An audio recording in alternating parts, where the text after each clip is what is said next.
Bom dia, irmãos, graça e paz. Nossa leitura de hoje está em Mateus capítulo 13 e 14. Capítulo 13, nós temos uma série de parábolas contadas por Jesus.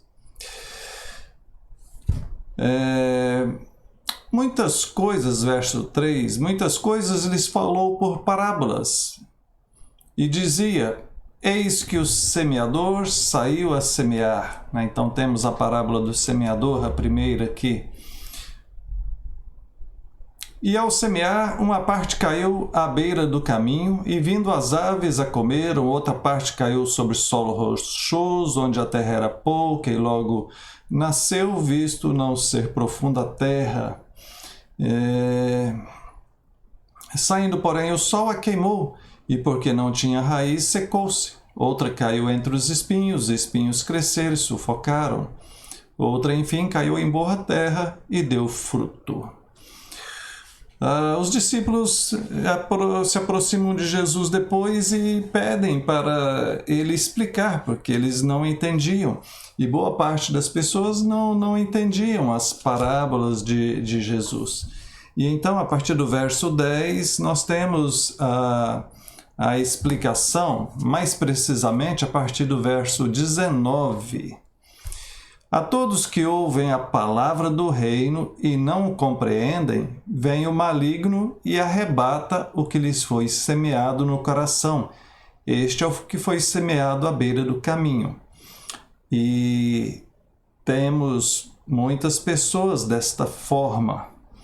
Pessoas que ficam só à beira do caminho, pessoas que têm contato com a Bíblia, contato com a igreja, com Jesus, mas o diabo acaba arrebatando tudo aquilo que elas ouviram, que elas aprenderam, não se firmam, né? Verso 20: o que foi semeado em solo rochoso é o que ouve a palavra e a recebe com alegria, mas não tem raiz em si mesmo, sendo de pouca duração. Em lhe chegando a angústia ou a perseguição por causa da palavra, logo se escandaliza. Também vejo muita gente desse jeito. Pessoas que recebem com alegria, né, a palavra de Deus e a gente olha assim, poxa, né, que bom, né, essa pessoa agora converteu, foi convertida. Mas tem pouca duração. Quando chega os problemas, né, quando começam os problemas, a pessoa se escandaliza e se afasta, né?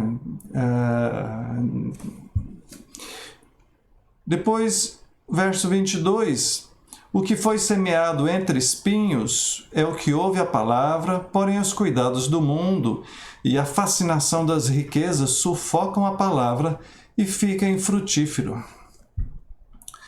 Situação triste também. Já vi acontecer isso algumas vezes, né? Pessoa que está firme com Deus, firme na obra do Senhor, e de repente os cuidados do mundo e a fascinação das riquezas. Sabe, aquela pessoa que começa a prosperar, né? E o trabalho está dando muito dinheiro, a carreira, a fama, às vezes é um relacionamento também fora dos padrões de Deus, né? A pessoa se interessa por uma outra pessoa descrente e acaba afastando de Deus por causa daquela outra pessoa, por causa de dinheiro, por causa de fama. É disso que Jesus está falando. E por fim, verso 23, o que foi semeado em boa terra é o que ouve a palavra e a compreende. Este frutifica e produz a 100, a 60 e a 30 por um. Então, a chave aqui é a compreensão. E compreensão no sentido de viver. Viver para Jesus. A partir do verso 24, ele conta outra parábola, a parábola do joio. Outra parábola lhes propôs, dizendo: o reino dos céus é semelhante a um homem que semeou boa semente no seu campo. Mas enquanto os homens dormiam, veio o inimigo dele, semeou o joio no meio do trigo e retirou-se. Os discípulos também não entendem essa parábola. E depois, mais à frente aqui, a partir do verso 36, Jesus vai explicar essa parábola para os discípulos. Ele diz aqui, verso 37, o que semeia a boa semente é o Filho do homem. O campo é o mundo. A boa semente são os filhos do reino. O joio são os filhos do maligno. O inimigo que semeou é o diabo. A ceifa é a consumação do século, e os ceifeiros são os anjos. Pois assim como o joio é colhido e lançado ao fogo, assim será na consumação do século. Mandará o Filho do Homem os seus anjos, que ajuntarão do seu reino todos os escândalos e os que praticam a iniquidade, e os lançarão na fornalha acesa. Ali haverá choro e ranger de dentes. Então os justos resplandecerão como o sol no reino de seu Pai. Ele está falando sobre o fim do mundo. Ele está falando que nesse mundo aqui tem o joio e o trigo. O trigo representa os filhos de Deus, o joio representa os filhos do maligno. Eles estão próximos, às vezes convivem juntos, são parecidos, né? São parecidos. E nós não conseguimos separar, na verdade, né? Quem é crente, quem não é crente. Quem é salvo, quem não é salvo. Quem é de Deus, quem não é de Deus. Nós não conseguimos separar. A gente tem algumas pistas, algumas coisas que a gente observa, mas mesmo assim nós não temos certeza. Por isso competirá a Deus no final. Quando Jesus voltar no final dos tempos, ele vai separar, tá certo? Verso 31, a parábola do grão de mostarda.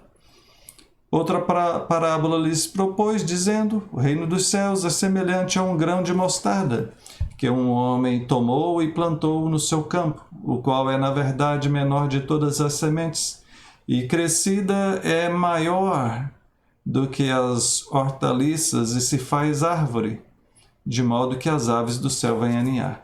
Então ele fala que o reino dos céus é comparado a isso, porque o reino dos céus começa de forma pequena e cresce, se tornando maior que qualquer outra coisa.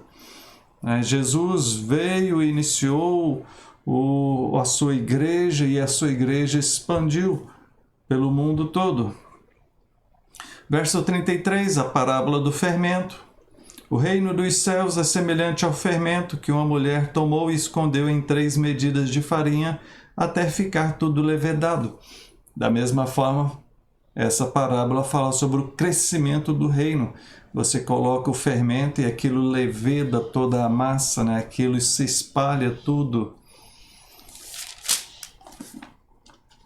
Verso 44, a parábola do tesouro escondido. O reino dos céus é semelhante a um tesouro oculto no campo, o qual certo homem, tendo-o achado, escondeu, e transbordante de alegria, vai e vende tudo que tem e compra aquele campo. Né? Tudo pelo reino de Deus. É o mais importante dessa vida, a salvação. A parábola da pérola também é no mesmo sentido. O reino dos céus é semelhante a uma pessoa que negocia e procura boas pérolas, e tendo achado uma pérola de grande valor, vende tudo o que possui para comprar ela. A parábola da rede, o reino dos céus ainda é semelhante a uma rede que, lançada ao mar, recolhe peixes de toda espécie, e quando já está cheia, os pescadores arrastam para a praia, e assentados escolhem os bons para os cestos e os ruins deitam fora. Assim será na consumação do século. Sairão os anjos, separarão os maus dentre os justos e os lançarão na fornalha acesa. Ali haverá choro e ranger de dentes.